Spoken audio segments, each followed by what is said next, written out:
Hey everybody, welcome to the channel. Today we're going to be talking about chords, okay?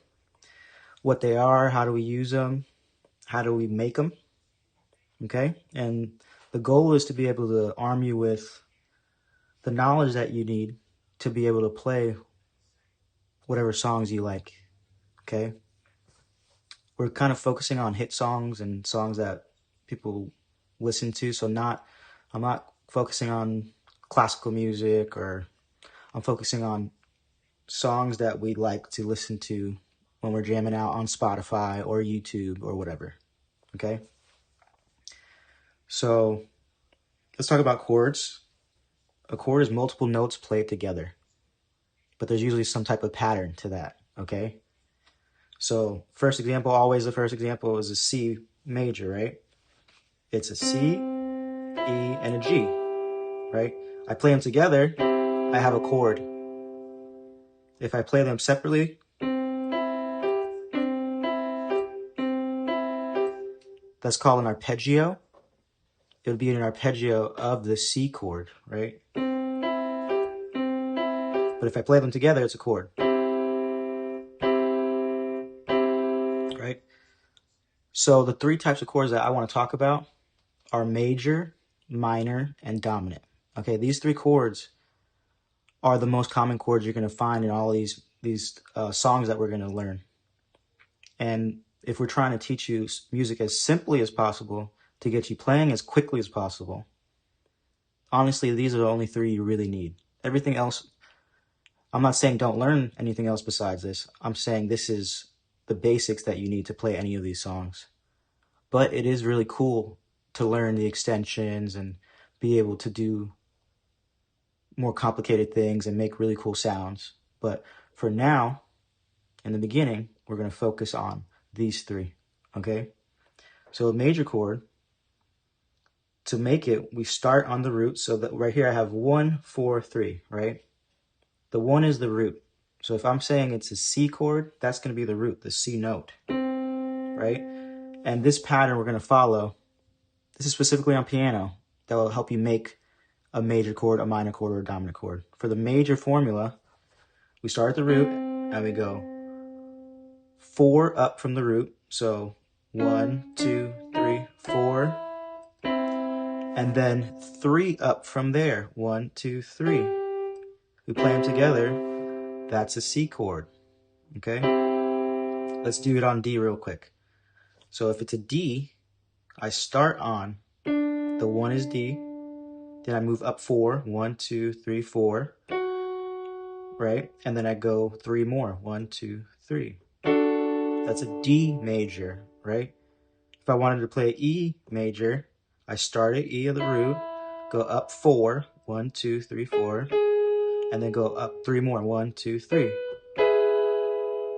Okay? These distances that I'm moving up, every little step up, one little note, is called a half step, right? So this to this would be a half step. From here to here would be a half step. From here to here would be a half step, right? So what this is saying is I'm going up 4 half steps and then going up from there 3 more half steps. So I'm just walking up literally from note to note, right? So again, C, 1, 2, 3, 4, 1, 2, 3. We got a C major, right? Now for a minor, it's 1, 3, 4, so that's flipped, right? So again, let's start at C. That's the 1. I go up 3 half steps, 1, 2, 3. And then I go 4 more, up 4 more, 1, 2, 3, 4. That's a C minor, right? You hear the sound, it's a little more sad, a little more. All right, so let's try a D minor. I start at the 1, so the 1's gonna be D. 1, 2, 3. 1, 2, 3, 4. D minor, right? Let's try E minor. We start at E. 1, 2, 3. 1, 2, 3, 4. We got E minor, okay?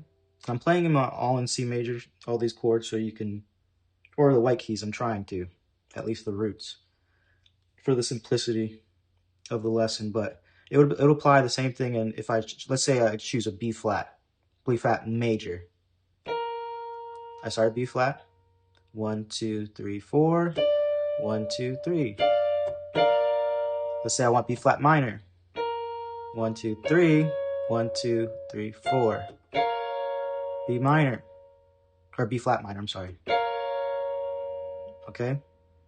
So we got major chords, minor chords, and their formulas, right? The last one's called a dominant, and this one's a little different. This one, you will be playing a 7 chord, right? And the 7 chord, it has a certain personality to it, a certain sound that makes it lean, makes it sound like it's leaning back or bringing you back, or it wants to be resolved, is what we would call it. Like it's not finished until it gets back to the root or the key, whatever key it's in. So those chords are really just a major chord, and then you go up 3 more, right? You go up 3 more half steps. So let's say I make a C major. So let's 1, 2, 3, 4, 1, 2, 3, and now I go up 3 more. 1, 2, 3.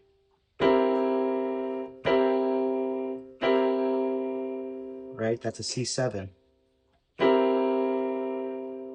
Let's try a D7, right? I start at the 1, which is a D, go up 4, 1, 2, 3, 4, go up 3, 1, 2, 3, and then go up 3 more.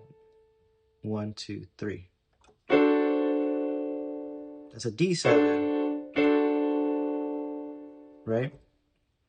E7, 1, 2, 3, 4, 1, 2, 3, 1, 2, 3. Okay, you see that? So again, that's a dominant chord, and we would call it a 7 chord. So a C7, a D7, an E7, okay? So one easy way to remember these two is that, for me, 143 is bigger than 134, right? So that means that this is bigger. This is, in the way I'm thinking about it, it's major. It's a more significant sum. This is a minor sum. It's a smaller sum, right? So the 143 is for the major chords, the formula for the major chords. A 134 is the formula for minor chords. A 1-4-3-3, so basically a major chord with going up 3 more, is the formula for a dominant chord or a 7 chord. And this is the simple way of understanding it. This isn't the musical theory way of understanding it. You would call these intervals different distances, but we're trying to keep it simple. Just as simple as possible, get you playing as quickly as possible. So this is really all that's needed. So let's look at some chord progressions that use these chords and how they sound and why the dominant is what it is. Okay? So in this case, we have, a 1-6-4-5, right? You don't have to know what that is, but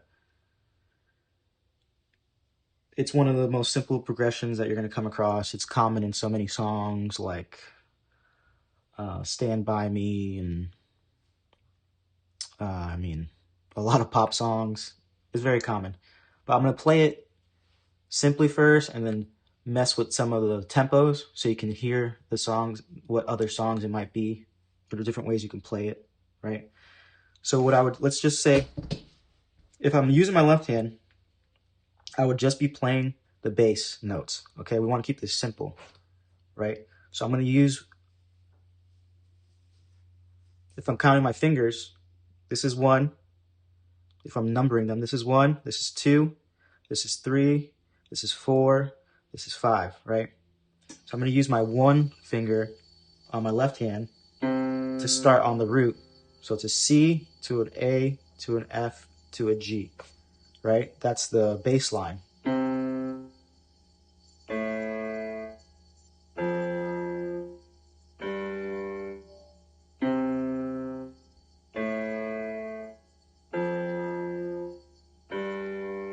Let's see if I'm playing the bass, right? For now, I kind of want you guys to just practice doing the whole chords with your right hand.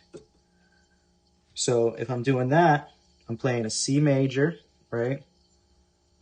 If it's a major, if it's just the uppercase letter. If it's a minor chord, it would be the letter with a small M next to it. And if it's dominant, it'll be a capital with a 7. Okay, so we're doing C to A minor to F to a G7. Okay.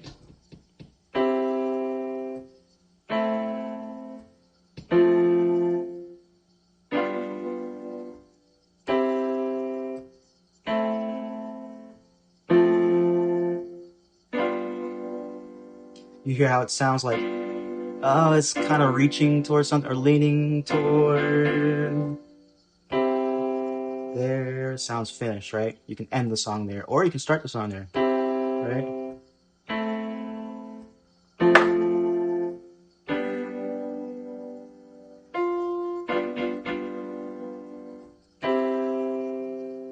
Okay, so the dominant chords kind of like, they add something that's leaning back toward the beginning or where it resolves, right?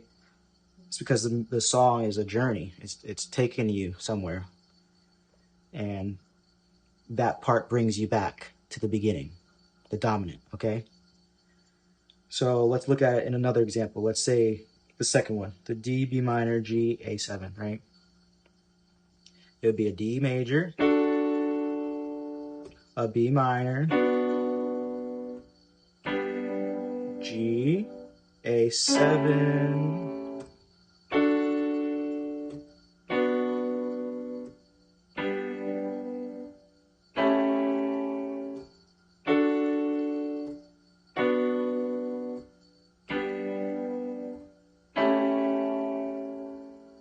and it sounds like it needs to resolve to the A, right? Oh, I'm sorry, to the D. It needs to resolve to the D. So that kind of gives you an understanding of all of the 3 major chord types that you're going to have to use or know to play any of the songs that we learn from here on out. Okay, and let's play with them a little bit, I guess. Let's go back to the C progression.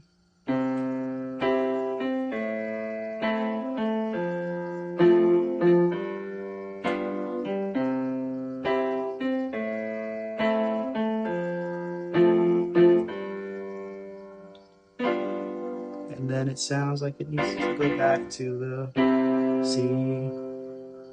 Like that sounds like Earth Angel, if you ever heard that song. I remember hearing that the first time in Back to the Future 1. Or it can be like Stand By Me uses that. A lot of those older doo-wop songs kind of use that progression. But there's a lot of common pop songs, or common pop songs that also do. But let's keep playing with it a little bit. So,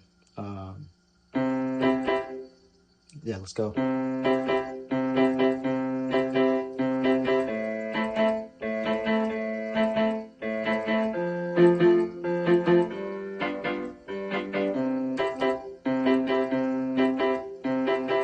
See? So that's another way. So like if we know the progression and we know the chords, we can kind of mess around with how we play it, right? The tempos and the feel, the groove, you can mess with that, the rhythm a little bit. Let's do a little arpeggio. Let's try that.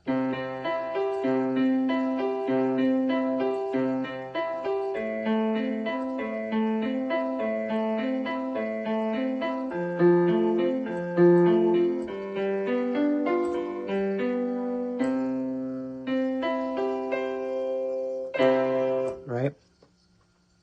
So this is a super simple lesson, super basic beginner lesson on major, minor, and dominant chords.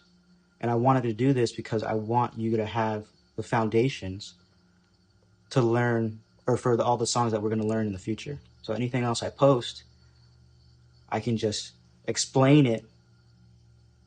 And if you watch this video, you already know how to make the chords that I'm talking about. It'll just make it easier. So this will always be there for you to come and look at. But honestly, it's so simple, you might only have to look at it once, maybe twice, but you'll pick it up pretty fast. And if you don't, that's cool, but it's there. You know, it'll always be there, so you can always come back to it. I hope you guys got some value out of that. I'm trying my best to learn how to become a teacher, essentially. I've always wanted to be a teacher, but I didn't like the idea of going the academic route. So I kind of wanted to teach what I want to teach the way I want to teach it. So that's why I'm making these videos. I hope that the way I teach helps people, helps them learn. And I want to get people to see music the way I see it and enjoy it the way I do, because it brings me a lot of joy. It brings me a lot of, it's like easy medicine for a bad day, or when you're in a sour mood, or for just relaxation, you know? And I want to share that with people. I want to give people that gift. But again, guys, like, share, subscribe. Let me know if you have any thoughts or anything that you want me to cover or that I can make better. I appreciate you guys. Bye-bye.